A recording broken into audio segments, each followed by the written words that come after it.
Welcome and thank you for joining me here at Film Pro Productivity.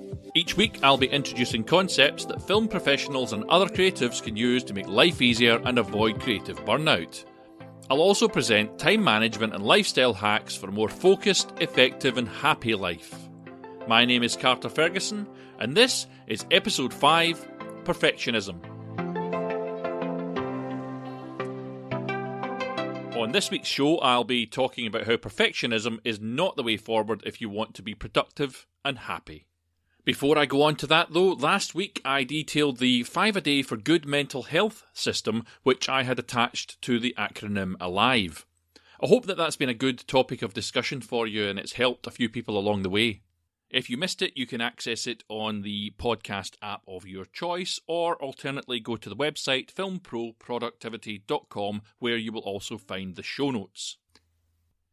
Leo Tolstoy wrote, "If you look for perfection, you'll never be content." So perfectionism is no new topic of discussion.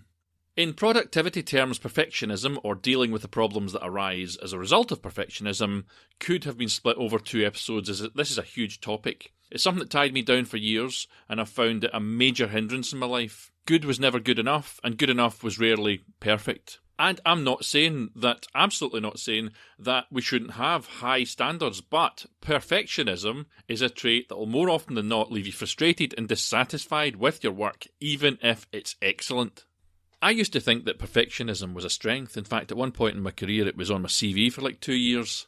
I was obsessed with getting things right, and I suppose I still am to some extent, but I no longer want to be or try to be a perfectionist.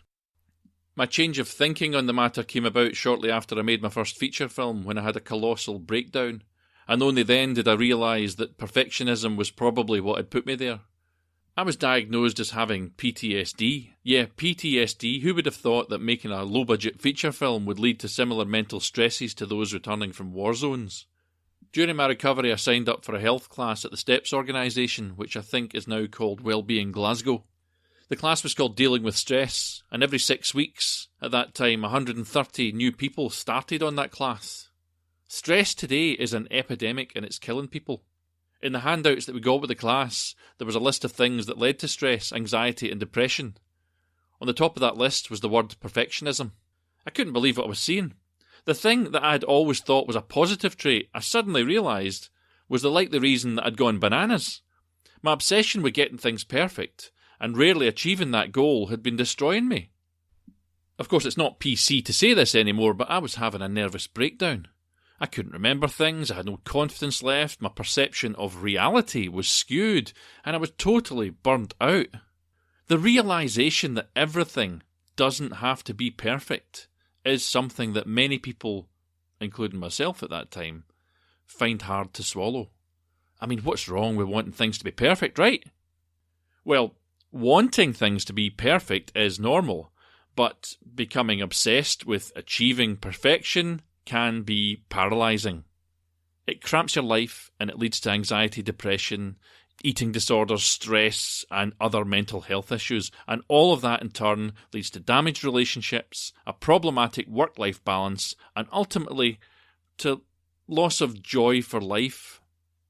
You see, as a perfectionist, there can be no room for mistakes. They'll spend a crazy amount of time correcting tiny mistakes that ultimately don't make any difference.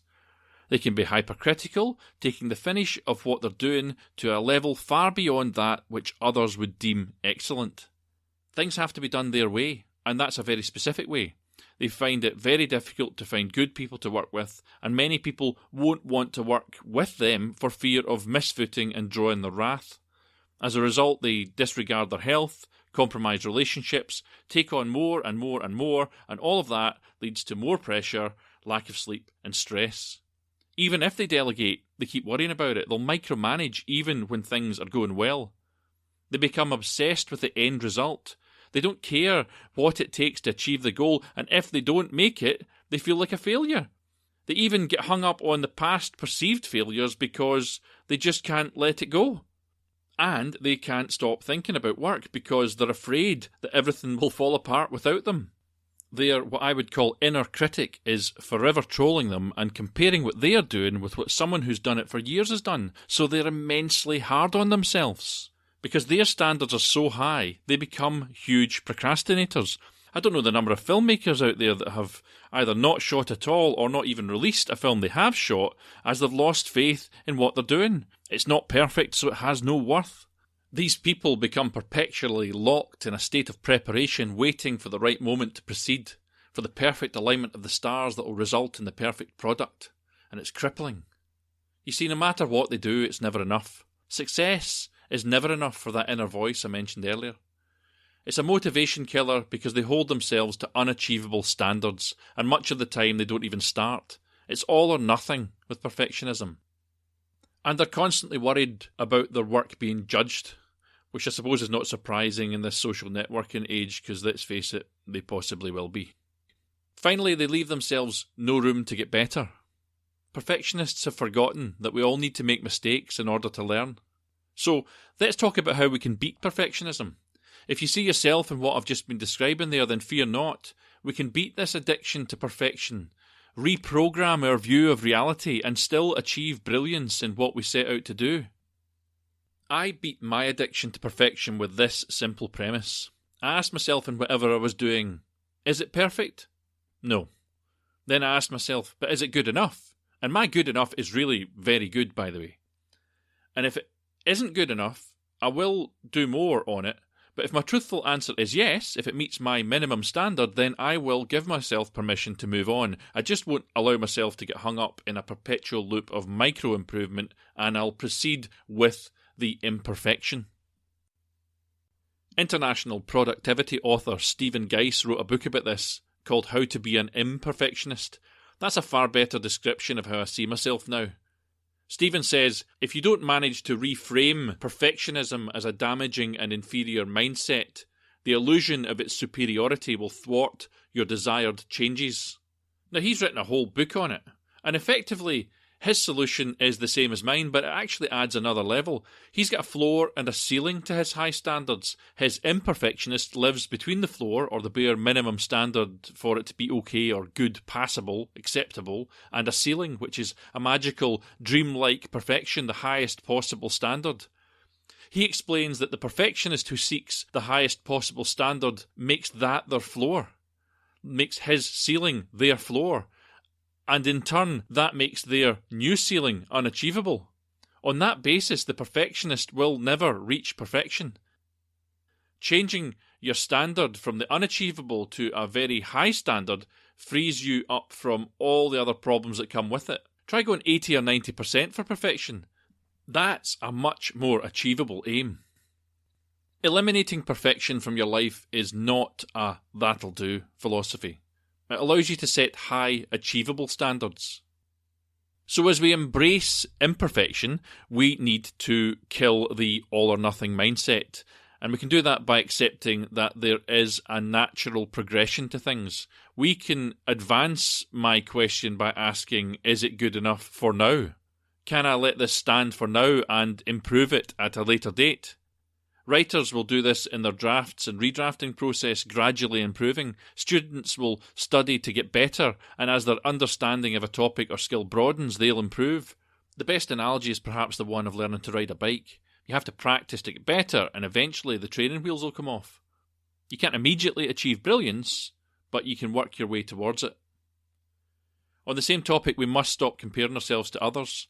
Applying constant pressure on ourselves to meet an unrealistic standard that a competitor or a mentor that has 20 years more experience than you sets is ultimately a route to procrastination. Fear of your work not being of a high enough standard will simply make you stop because you're holding yourself to an ideal you can't possibly reach. Yet. We also need to focus on the positive and on the things that we're doing well. We can't linger on doubts and allow the inner critic to paralyse us. So switch off that negative self-talk.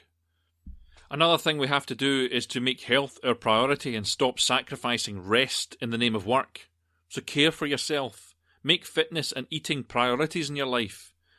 And don't let stress creep up on you. One that I'm trying to figure out right now and I'm having some success with is that we should try and embrace the process and not be so target-orientated. Stay in the moment and enjoy the task. Don't make your happiness depend on whether you hit a goal or miss it. Having goals is a great thing, but if the bar is too high, then it'll just be demotivating. We must also figure out our work-life balance and not go down the slippery slope of obsessing over our work at the cost of missing our families or our partners. We must value our relationships and personal life. If you put 100% of your energy into work, you'll have no room left for anything else, including your own downtime. We must also learn to delegate, and that's something I've raised in earlier episodes of this podcast. You may feel that it's easier and faster for you to do everything yourself, but it's not really the case. It might be done a little differently from how you would like it to be done, but if you find good, reliable people to work with, and relay your instructions well, then whatever task you delegate will get done. Here's a secret that I use to get great work done by others. I only work with brilliant people. You've got to hunt for them, but they are out there. We must prioritise our tasks and ignore the less important. A perfectionist will try to do it all and dissipate their energy. If you can prioritise, and I spoke about that in episode 3, then you can focus on what is the most important without being hung up on the small details. My all-time favourite quote on this topic is by Ernest Hemingway, who said that the first draft of anything is shit. And I'll balance that with the famous Chinese proverb that I've used before, which is that a journey of 1,000 miles starts with a single step. I love that one as it captures the spirit of recovery. When you understand the ideas that these quotes demonstrate and realise that done is better than perfect, it opens up the door for us to write that first draft, or make our first film, or record our first sound, or paint our first set, or painting, or, as I am proving here, create your own first podcast. And I am embracing perfectionism. Oh no, I am embracing, getting there. I am embracing imperfection because I know that this is running over and it's currently at something like 11 minutes. Where are we at? Oh, it's at 12 minutes. I'm embracing that and letting this stand because there's some good stuff in here. I've spent a lot of time on this podcast, but it's anything but perfect. I know that, and I'm releasing it anyway. I don't compare it with the awesome podcasts that are already out there, but I do allow them to inspire and educate me. I celebrate them as I put this one together. I silence my inner critic and release my imperfect podcast to the world, and I do it with courage. No one is going to hear it if I don't release it, because I'm still working on it and just getting that doesn't quite work. I think I'll try again. You know, if I don't complete it, no one is going to hear it because it'll never be released. So here it is, completed and out there. I've fought through my procrastination, launched with imperfection, and I know that I will get better as I create more and learn from my mistakes. For now, though, I hope that it has been useful to those that have listened, and that you will be able to take the ideas which I present to you forward and use them in your own life and work. So let me ask you, how many of you have slaved over the wording of an email, for example, waiting for that wording to be perfect? Can I ask you, was that email really that important that it deserved an hour or more of your time? Let's just say probably not. That is a tiny example of perfectionism intruding upon your time and mental energy. So the call to action this week is to spot these little moments of perfectionism, catch yourself doing them, and try a workaround. Maybe just try to care a little bit less, or ask yourself, is it perfect? No. And if it's good enough, let yourself move on. Thanks again for listening. I really appreciate how valuable your time is, and I am very grateful for you choosing to spend it here with me. Next time I'm going to be talking about the inner critic, which I mentioned earlier. Have a great week ahead. Take control of your own destiny, as I say. Keep on shooting, and join me next time on Film Pro Productivity.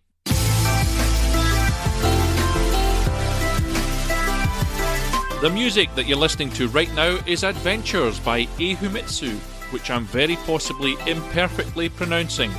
You can view the show notes for this episode at filmproproductivity.com. And if you want to speak to me about anything, you can get in touch via the contact page on the website, or alternately you can try me on Twitter at fight_director, or follow the show at filmproprodpod. Please subscribe on the podcast app of your choice, and if you're in a caring and sharing mood, then spread the word about the podcast, tell some people about it, and I'd really appreciate it if you would leave an awesome review.